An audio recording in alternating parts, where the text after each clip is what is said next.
Ukrainian President Volodymyr Zelenskyy has continued to make phone calls with world leaders since President Donald Trump of the United States, U.S. announced that President Vladimir Putin of Russia will meet with him next week Friday in the U.S. state of Alaska, and stated while answering questions from the White House reporters that there will be some swapping of territories to the betterment of both Ukraine and Russia, specifically saying, "We will get some back, and we will get some switched. There will be some swapping of territories to the betterment of both," a statement that immediately and apparently drew the attention of the Ukrainian President, Volodymyr Zelenskyy, who have issued series of video and written press releases since President Donald Trump made the announcement, insisting that Ukraine will not cede any of its territory to Russia for the purpose of peace or to end the war, emphasizing that it was because President Putin occupied part of Ukraine territory in the past and assembled its troops Ukrainian borders without preventive punishment,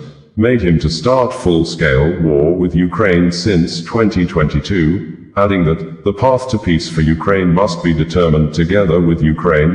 This is fundamental. It is important that joint approaches and a shared vision work toward genuine peace, a consolidated position, ceasefire, end of occupation, end of war. According to Trump, the highly anticipated meeting between myself, as President of the United States of America, and President Vladimir Putin, of Russia, will take place next Friday, August 15, 2025, in the great state of Alaska. Further details to follow. Thank you for your attention to this matter. Zelenskyy, in a series of press releases on Saturday, said, "I have not heard any partners express doubts about America's ability to ensure that the war ends. The President of the United States has the levers and the determination. Ukraine has supported all of President Trump's proposals, starting back in February. Ceasefire, all formats have been supported. What is needed now is not a pause in the killings, but a real, lasting peace. Not a ceasefire sometime in the future, in months, but immediately. President Trump told me so, and I fully support it. There must be a just end to the war, and it is Russia that must end the war it started. Ukraine and all partners share the same understanding of the need for a ceasefire, for an end to the killings. There is only one actor opposing this, Putin. His only card is the ability to kill, and he is trying to sell the cessation of killings at the highest possible price. It is important that this does not mislead anyone. Results are needed at the leader's level. Dignified results, results that will save lives, that the world will value, and for which it will be grateful to the leader who delivers them. Everyone clearly sees Putin's tactics. He fears sanctions and is doing everything to bail on them. He wants to exchange a pause in the war, in the killings, for the legalization of the occupation of our land. He wants to get territorial spoils for the second time. Putin was allowed to take Crimea, and this led to the occupation in Donetsk and Luhansk regions. He received no preventive punishment when he amassed a contingent on our borders.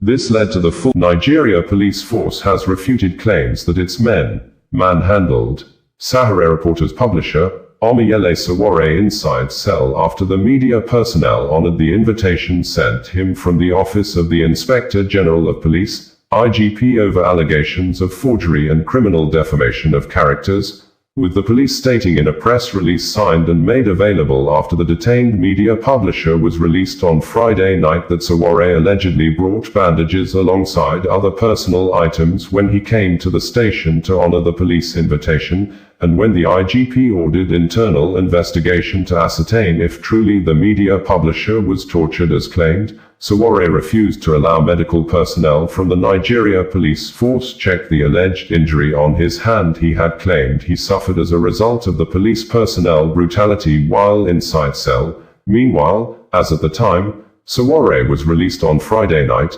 bandages were still seen wrapped around one of his hands as seen in the video while he was coming out from the IGP Rapid Response Team, IRT police detention facilities in Abuja, as stated by Sowore in the video.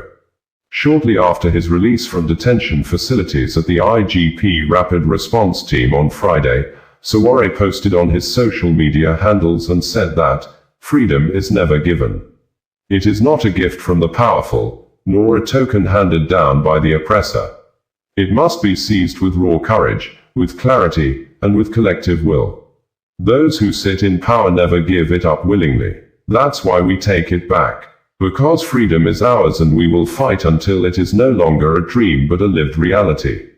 Nigeria Police Force, in a statement issued on August 8, 2025 and made available to the public, said, "The Nigeria Police Force is compelled to address and decisively correct the recent wave of disinformation being peddled in connection with the lawful arrest and detention of Mr. Omoyele Sowore, a figure known for manipulating public narratives and weaponizing propaganda to malign state institutions and their leadership, particularly the Office of the Inspector General of Police." Contrary to the falsehoods being circulated, Mr. Sowore was arrested based on credible, corroborated allegations involving criminal offenses such as forgery, cyberstalking, and other infractions currently under active investigation. The arrest was effected in full compliance with extant legal provisions, and with strict adherence to constitutional safeguards, due process, and the rights of the suspect. To be clear, Mr. Sowore was released on bail well within the 48-hour constitutional window, in accordance with the provisions of Section 35(4) of the 1999 Constitution of the Federal Republic of Nigeria, as amended. He is fully aware of the nature of the allegations against him and has been duly informed of the charges. He is expected to appear before a court of competent jurisdiction in the coming days to answer to the accusations in a lawful and transparent judicial process. Equally false and grossly misleading is the narrative suggesting that Mr. Sowore was tortured or subjected to any form of inhuman or degrading treatment while in custody. The Nigeria Police Force maintains a zero-tolerance. Human rights activist and founder of Sowore Reporters News Network, Omoyele Sowore has been reportedly manhandled on Thursday early morning inside police cell by officers from the Inspector General of Police, IGP Monitoring Unit, after the journalist honored the invitation sent him from the Office of the Inspector General of Police for a reason not stated, but the media personnel working with Omoyele Sowore, in a statement on Thursday, made available through the verified personal social media handles of Sowore, said that the police presented 2 petitions against Sowore over alleged forgery and defamation of character, adding that some police officers from the IGP monitoring unit as early as 6 a.m. on Thursday entered Sowore's cell at the Force Intelligence Department in Abuja, with alleged pretense to take the media publisher to court, but when the journalist demanded to see the charges against him, he was allegedly handled roughly by a team of armed policemen.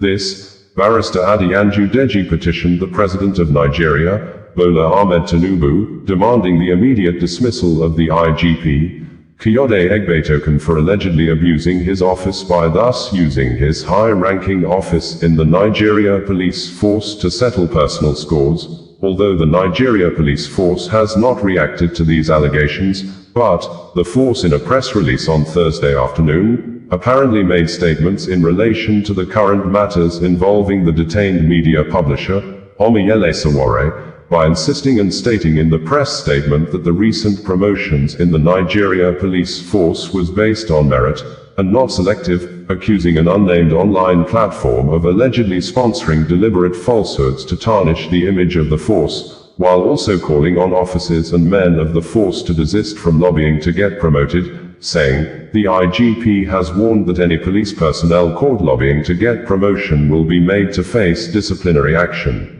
According to the post published via Sowore's social media handles, the media team of the publisher said, "This morning at 6 a.m., a police team led by a chief superintendent of police from the IGP monitoring unit forcibly gained entry into Omoyele Sowore's cell at the Force Intelligence Department in Abuja, claiming they were taking him to court."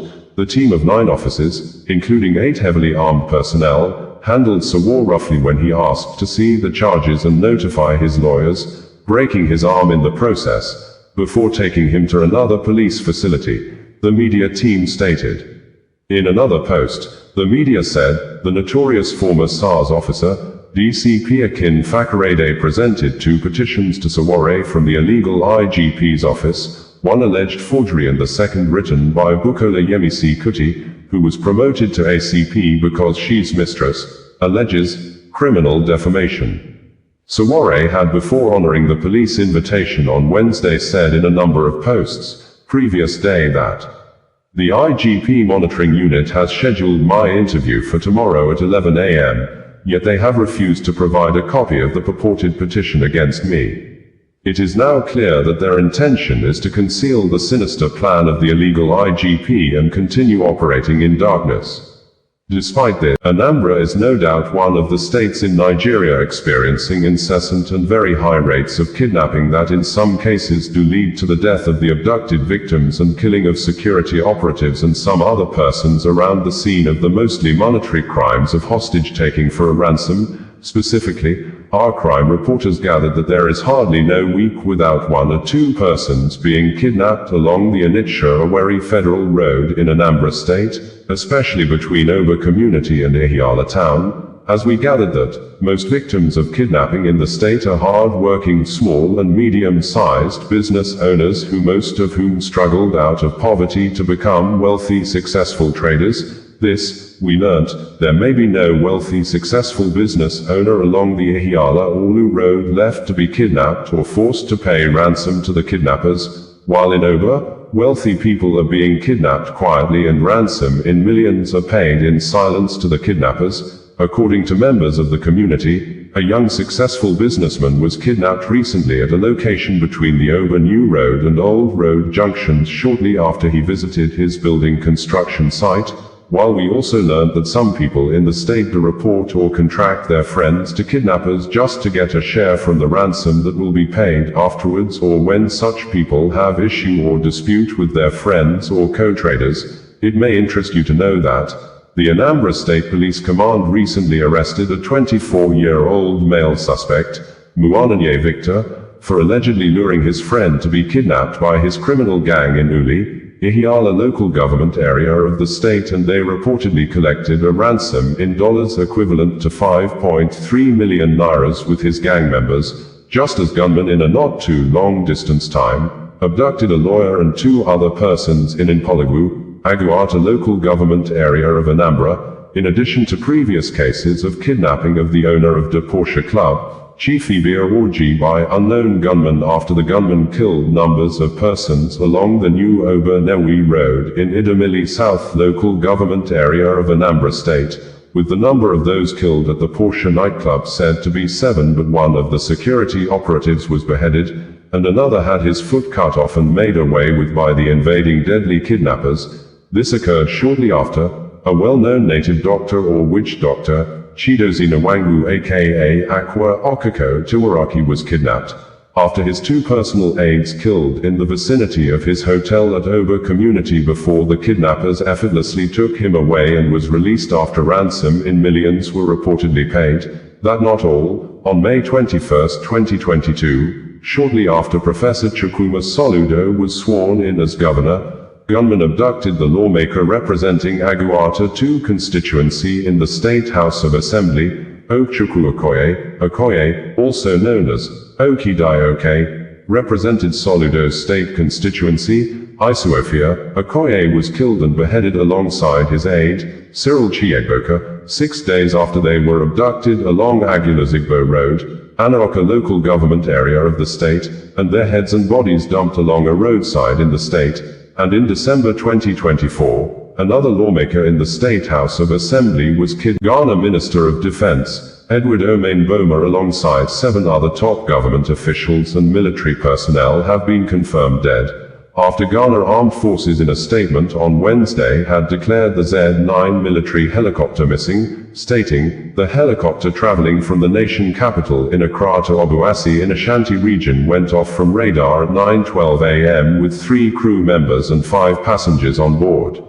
Others killed in the helicopter crash, as confirmed by the Office of the President of Ghana, include Dr. Alhaji Murtala Muhammad, MP for Tamale Central, Minister for Environment, Science and Technology, Alhaji Munaru Muhammad, Acting Deputy National Security Coordinator, Dr. Samuel Sarpong, Vice Chairman of the NDC, Samuel Aboagye, former parliamentary candidate, squadron leader Peter Bafemi Anala, flying officer Chwamampadu, and Sergeant Ernest Ado Mensah. It was gathered that the military helicopter went down at Adansi Akrofam in the Ashanti region on Wednesday, for yet to be stated cause of the incident, as video footage showed the burnt beyond recognition bodies of those on board the aircraft. The aircraft was from Accra and heading for Abauzi and is currently off the radar. All efforts are being made to establish contact, the Ghana Armed Forces had stated in a statement earlier on Wednesday. The government of Ghana has directed that all national flags be flown at half-mast in honor of the late government top officials, Edward Omain Boma, Minister for Defense, and Ibrahim Matala Mohammed, Minister for Environment, Science, Technology and Innovation, among others, who died in the military helicopter crash. According to local media, the fatal incident occurred on Wednesday, August 6, in the Adansi Akrofam district of the Ashanti region, while the two ministers, along with 6 others, were en route to Obuasi for official duties. Announcing the directive, Chief of Staff Julius Deborah expressed the government's deep sorrow regarding the loss of the 2 senior public officials and others on board the helicopter. The president is emotionally down. The vice president is leading a team to formally inform the families. Education Minister Haruna Idrisu told news reporters following the tragic helicopter crash that claimed the lives of top government officials, including the defense and environment ministers. While announcing the death of all passengers and crew members on board, the Ghana Chief of Staff, Julius Deborah, said, on behalf of the President of the Republic, His Excellency, John Dramani Mahama, the Vice President, Professor Nana Jane Apoku Agumang, who is with us here, and the Government of Ghana, I have the unpleasant duty, sadly, to announce a national tragedy involving the crash of a military helicopter this morning around the Adansi area in the Ashanti region. Government regrets to announce the demise of the following persons in the tragic crash. Dr. Edward Kofi Omain Boma, Minister for Defense. Al-Haji, Dr. Ibrahim Matala Mohammed, MP, Minister for Environment, Science and Technology. Al-Haji Munaru Mohammed, Acting Deputy National Security Coordinator and former Minister for Food and Agriculture. Dr. Samuel Sarpong, Vice Chairman of the National Democrat. Anambra State Government under the leadership of Governor Charles Chukwuma Soludo has said that the state is currently in search of justice over the killing of a young and creative fish farmer, Martin Zafesinachi Onyekesi, well known by his business name as Fish Magnet, who was reportedly shot on the leg while being kidnapped on Sunday the 27th of July 2025, at his residence in Ezinifite village, Okpuno in Awka, the Anambra state capital. This, Dr. George Moghalu, the Labour Party candidate in the forthcoming governorship election in the state, said that Anambra state is no longer safe, adding that people are being killed, slaughtered for their families to bury in silence, while the state governor, Professor Charles Chukwuma Soludo, looks the other way, with no sympathy, condolence visit or statement. Specifically, Moghalu said, I must speak frankly, Anambra is no longer safe, not even in the state capital. Our people are being slaughtered, kidnapped, and buried in silence while the government looks the other way. This is not leadership, it is abandonment. Just recently, we lost over 10 lives in a ghastly accident at Amici, Noe South local government area, yet there was no statement, no condolence, not even a visit from the state government. Instead, we see street renamings and political endorsement rallies. Where is our conscience? Moghalu stated, while the former lawyer to Nnamdi Kanu, the detained Biafra agitation leader, Barrister Afeni Ejiofor, said the people of the state are currently romancing with crimes, hiding criminals, and painting absurd narratives on social media to glorify and justify the rising crimes in the state, saying, the most frightening part, the reckless energy our own people expend defending these killers. When you shield murderers because they are your kinsmen, you embolden them. When you justify kidnappings under the guise of ethnic pride, you leave the gates wide open for the real external aggressors, like armed herdsmen, whose invasion will come when we are weakest and most divided. Anambra State Commissioner for Information, lawmaker made the government position known on Sunday after he led other government officials on a condolence visit to the bereaved mother of the victim, who happened to be the woman leader of the Anambra State All Progressives Grand Alliance, APGA, Mrs. Esther Onyekesi. According to Punch newspaper, Onyekere, a son of the woman leader of the Anambra State All Progressives Grand Alliance, was abducted by gunmen at his residence in Ezinifite community, Okuno, Awka South local government area of Anambra State, in a late-night attack on Saturday, July 26, and was subsequently killed. In a press statement released on Sunday, the State Commissioner for Information, Law Mefa, sympathized with the deceased's family, assuring them that the state government is in search of justice while sustaining and strengthening security in the state. Mefa, who maintained that such a development is an affront to the Professor Chukwuma Soludo government's new security architecture, also expressed delight that the police are on the heels of the perpetrators. The commissioner was quoted as having stated this when he paid a condolence visit to the woman leader of the Anambra State APGA, Esther Onyekesi, according to the statement. The statement read in part, the Anambra State Commission, Nigeria President Bola Ahmed Tinubu has called on online content creators to create jobs for others, saying, the digital media is now a central driver of economic growth, while emphasizing that the youths are no longer waiting to be invited into the future, that they are already building the future. Details of the president's statement as made available in a news release signed by the presidential spokesperson, Bayo Onanuga, on Friday reads verbatim below. President Bola Ahmed Tinubu on Friday called on young Nigerians active in the digital media space to harness their platforms as instruments of national progress. He urged them to build businesses that create employment, produce content that reflects unifying values, and serve as positive catalysts for societal development. He emphasized the critical importance of verifying information before amplifying it. At the opening of the Progressives Digital Media Summit, themed, Unveiling the Critical Role of New Media in National Development, President Tinubu said, your generation has recognized this moment. You are using digital tools to innovate, educate, and demand accountability. But as your influence grows, so must our collective sense of purpose and responsibility. I urge you to continue using digital platforms to advance our nation's progress.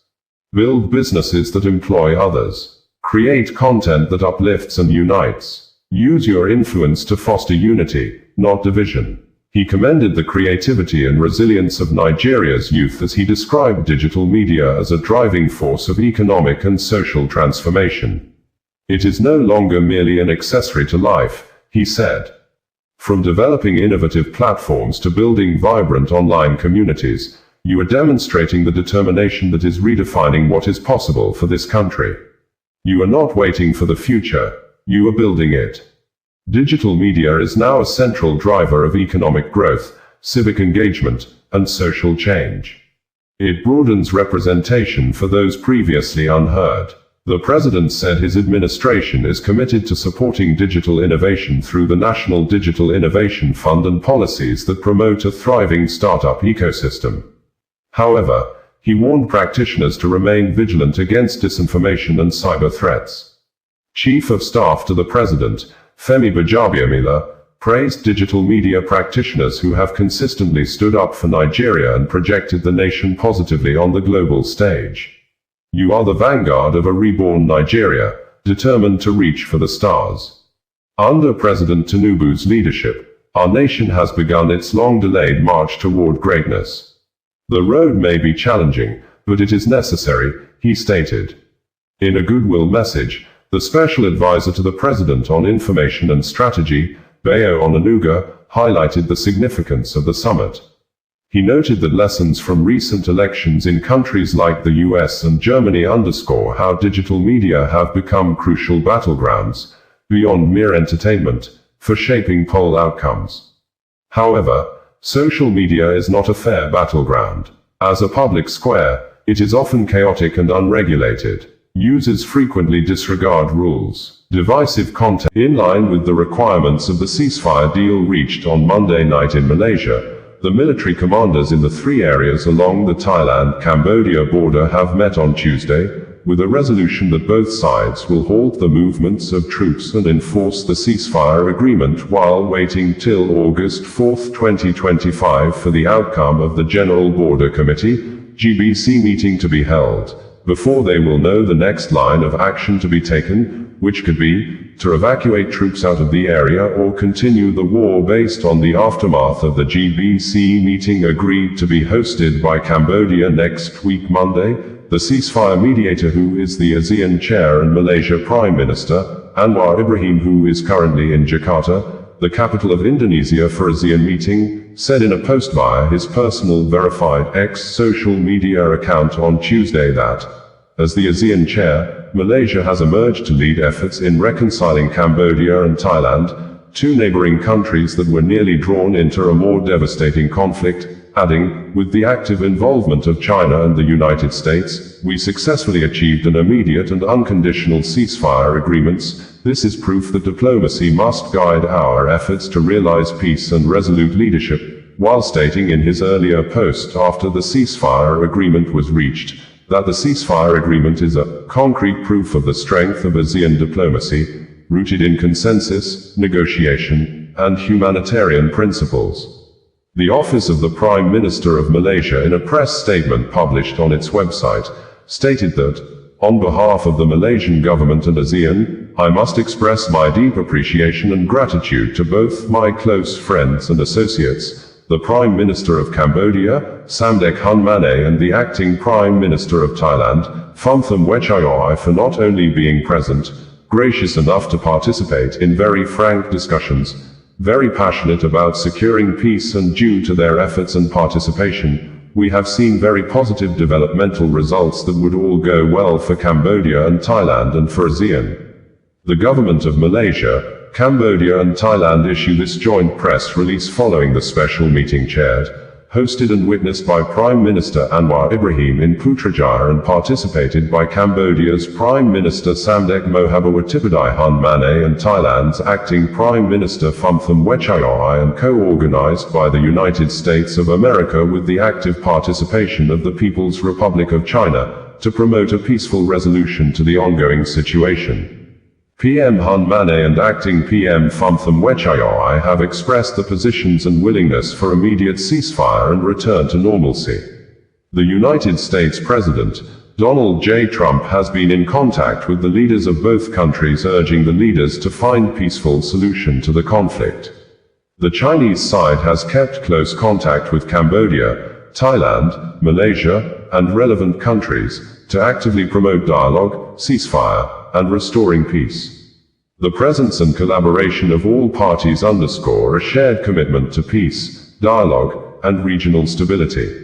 Both Cambodia and Thailand reached a common understanding, as follows: an immediate and unconditional ceasefire, with effect. Nigeria on Monday staged an uncommon welcoming ceremony to appreciate and celebrate the country women football team, who may be apparently correct to be described as winning queens of Africa, as they landed at the Nnamdi Azikiwe International Airport in Abuja after the Super Falcons of Nigeria defeated the host Lionesses of Morocco by 3-2 in a breathtaking and thrilling final football match held in Rabat, the capital city of Morocco, on Saturday, marking the 10th triumph of the Super Falcons on the continental stage after the previous triumphs in the Women's Africa Cup of Nations, WAFCON, consecutively in 1998, 2000, 2002, 2004, 2006, 2010, 2014, 2016, 2018 and recently for the 2024 Africa Continental Women Tournaments. Many top government officials, most especially governors and ministers like the governors of Kaduna, Uba Sani, governor of Kwara, Abdul Rahman Abdul Razak and Imho State, Hope Uzodinma, gathered for hours at the Nnamdi Azikiwe International Airport, Abuja, waiting the Super Queens of Africa to arrive, and after welcoming the women football icons home, the governors led the amazing stars of Africa to the West Africa country's presidential villa known as Aso Rock, where President Bola Ahmed Tinubu conferred on the 24 Super Falcons football players and the 11-member technical team the National Honors Awards of Officer of the Order of Niger, and gifted them houses each in Abuja with $100,000 each for the 24 women players, which total sum is approximately equivalent to 3.6 billion nairas based on 1,500 nairas exchange rate or a dollar pegged by the president for the 2025 financial year in the country. And in addition, the president gifted the 11-member technical team of the Super Falcons $50,000 each, which approximately represent a total of 825 million nairas, bringing the total cash gift to 4,425 million nairas. During the presentation, President Bola Ahmed said he never wanted to watch the match because he did not want to have high blood pressure, adding that the Super Falcons kept him hungrier as his wife, the First Lady of Nigeria, Oloremi Tinubu, was at the kitchen preparing his food while watching the match, emphasizing the First Lady almost abandoned his dinner because of the football match, and the Super Falcons on Monday could be seen singing, praising and dancing with the First Lady, Oloremi Tinubu, by thus reversing the negativity of the popular viral song of "Na Your Mama Be This" to "Na Our Mama Be This," to accept the First Lady as the mother of all in the nation, which could be recalled that, earlier in the year, specifically, in the month of March, the First Lady, Senator Oloremi Tinubu, was at the Dome Event Center in Asaba in Delta State as part of her Renewed Hope Initiative project, and during her visit, a video clip of Nigeria nursing students rejecting the First Lady as the mother of all in the nation went viral and became a popular song that was remixed by many to their desired tastes and lyrics. After the viral clip showed the event's master of ceremony, barely 10 days after Israeli soldiers bombed the Holy Family Catholic Church in Gaza, Benjamin Netanyahu, the State of Israel Prime Minister, has said that Israel is now being portrayed as the enemy of Christians, stating that Israel has a thriving Christian community, the only thriving Christian community in the broad radius of the Middle East, where Christians are not tolerated, they're cherished, adding, "You can light Christmas trees in Nazareth, but in Bethlehem, the birthplace of Jesus, when Israel left and the Palestinian Authority came in, the Christian majority shrank from 80% to under 20%, because there was no more Israel to protect them," though Prime Minister Benjamin Netanyahu did not mention the bombing of the Catholic Church in Gaza that led to the killing of 3 persons and injuring to several people, including the parish priest. It could be recalled that the Israel Defense Forces, IDF, action against the Christian holy place in Gaza sparked global condemnations, with the head of the Catholic Church, Pope Leo XIV, in a statement on Sunday, July 20, 2025, while speaking after his Angelus prayer, read out the names of those killed in the incident and said, "I appeal to the international community to observe humanitarian law and respect the obligation to protect civilians, as well as the prohibition of collective punishment, of indiscriminate use of force and forced displacement of the population."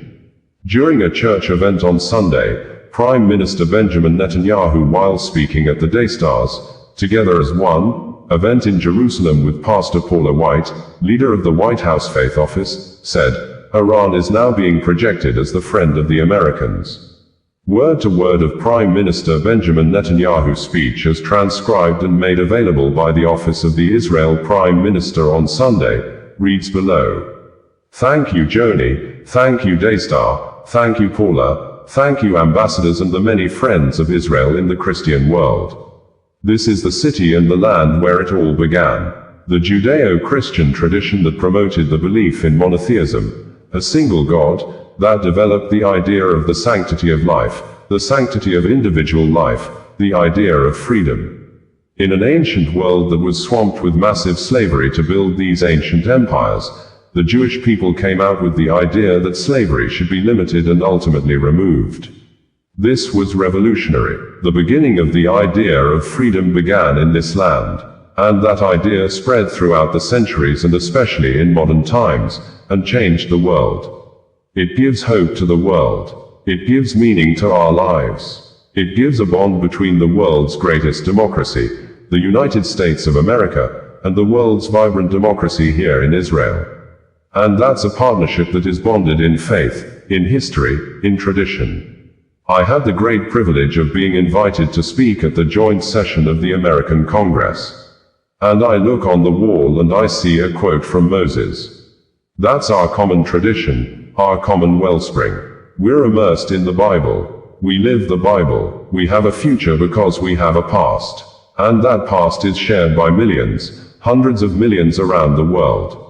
And I want to thank you on behalf of the people of Israel and the Jewish people. Royal Thai Army and the Cambodia National Ministry of Defense have both denied firing the 10 projectiles that destroyed civilian houses and properties at Emerald Triangle, a city in Laos on Thursday, just as both government establishments confirmed early in the morning on Sunday that fighting continued through Saturday night to Sunday morning night despite President Donald Trump of the United States' U.S. statement on Saturday that he has spoken on phone with both the Prime Minister of Cambodia and the acting Prime Minister of Thailand, asking the two parties to agree on immediate ceasefire and failure to do so. According to Trump, U.S. will not make any business deal with both countries. In his words, Trump said, "We happen to be, by coincidence, currently dealing on trade with both countries, but do not want to make any deal with either country if they are fighting, and I have told them so. The call with Thailand is being made momentarily. The call with Cambodia has ended, but expect a call back regarding war stoppage and ceasefire based on what Thailand has to say. I am trying to simplify a complex situation. Many people are being killed in this war, but it very much reminds me of the conflict between Pakistan and India, which was brought to a successful halt." The Lao government had on Friday reported that 10 bombs were found, having been fired into civilian areas and affecting local residents in the Emerald Triangle, a town in Laos that borders both Laos, Thailand and Cambodia. A statement from the Lao People's Armed Forces on Saturday afternoon refuted earlier media reports claiming clashes between the Lao People's Armed Forces and Cambodian armed personnel, describing the reports as untrue. Denying the shelling in Laos, the Royal Thailand Army in a statement on Saturday said that the Royal Thai Army clarifies case of artillery shells landing in Lao PDR territory in Emerald Triangle area, confirms investigation found they were not Thai forces ammunition.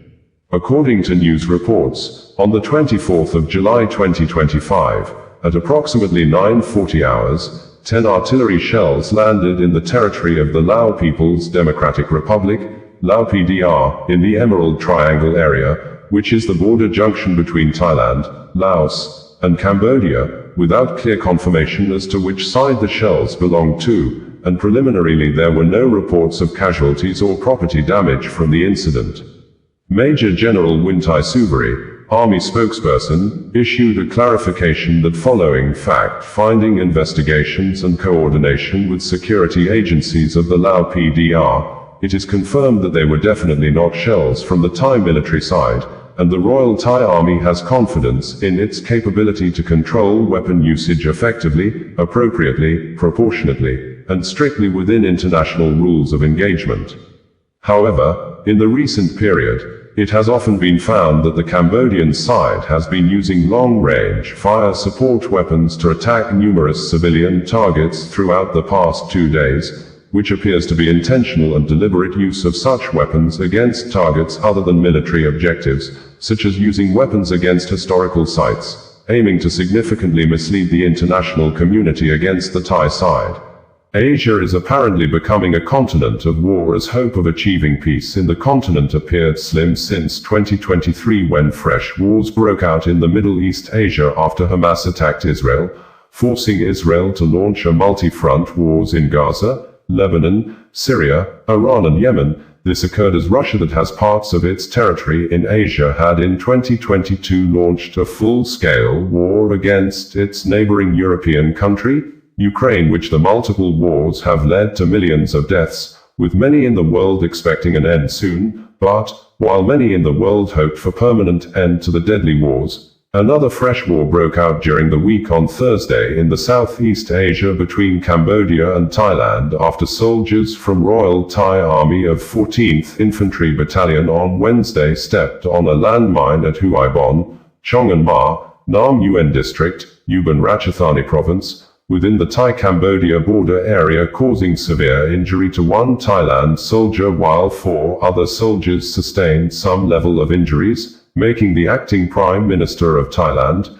Phumtham Wechayoi, to recall the country's ambassador from Phnom Penh and expelled Cambodia's ambassador to Thailand, leading to heavy military confrontations starting next day morning, which, Cambodian news agency on Saturday reported that tens of thousands of innocent Cambodians, including children, pregnant women, and the elderly, have been forced to flee the military aggression along the border areas, including Preah Vihear, Odd Aminchi, and Persit, and the Royal Thai Army also on Saturday released a video of its men hoisting the Thai flag at a location and stated that the Thai national flag was raised atop Phu Makwea, following Thai military operations to assault and seize the Phu Makwea area, where it said the Cambodian forces had been heavily positioned, adding that the area was successfully captured during the evening of war on Friday, while the Prime Minister of Thailand, Paetongtarn Shinawatra, who is currently on suspension, blamed the cause of the war on alleged powerful criminals in Cambodia, saying, "The conflict stems from the Thai government's efforts to crack down on call center crimes, dismantling a network of immense financial interests linked to influential groups in Cambodia." Notwithstanding, the Prime Minister of Cambodia, Samdech Mohabova Thapade Hun Mane, in a statement called on Cambodians not to attack businesses and citizens of Thailand living in Cambodia, adding that, after the Prime Minister of Malaysia and the rotating chairman of ASEAN, Anwar Ibrahim, intervened in the matter on Thursday, both countries agreed to a ceasefire slated to start on Friday by 12 a.m., but, an hour after Malaysia Prime Minister told him that Thailand has agreed to the ceasefire, Thailand rescinded its decision and continued military actions against Cambodia, and the Cambodia Ministry of National Defense spokesperson, Lieutenant General Maili Sokita, in an operational updates on Saturday, said that Thailand has continued to expand its military, including its infantry forces, heavy weaponry, into Cambodia territory. According to the Thailand military known as Royal Thai Army, the Royal Thai Army condemns the Cambodian side for the incident involving the covert placement of landmines. Sowore bringing you the news in a more digital way.